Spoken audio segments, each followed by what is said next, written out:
अघोर की उत्पत्ति का विवरण। सूत जी बोले, उस पीत वर्ण कल्प के बीत जाने पर प्रघृत नाम का काले वर्ण वाला कल्प हुआ।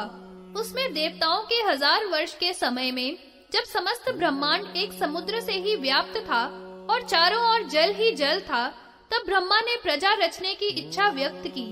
तब दुखी होकर ब्रह्मा ने पुत्र की कामना से चिंता करते हुए कृष्ण वर्ण वाले भगवान का ध्यान किया। इसके बाद एक महान तेजस्वी कुमार प्रकट हुआ, जो काले रंग का महावीर और अपने तेज से प्रकाशित था। वह काले वस्त्र पहने हुए, काला सिर पर उष्णीश और काला जनेऊ धारण किए हुए था।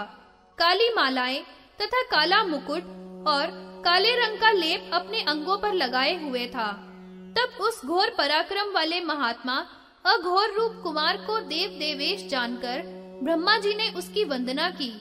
प्राणायाम में तत्पर होकर महेश्वर का हृदय में ध्यान करने पर भगवान महेश्वर प्रसन्न हुए और उन ब्रह्म स्वरूप अघोर, जो घोर पराक्रम वाले हैं, ब्रह्म के ध्यान करने पर दर्शन दिए और उनके पास से काले वर्ण वाले काले चंदन से लेप किए हुए 4 महान तेजस्वी कुमारों का प्रादुर्भाव हुआ।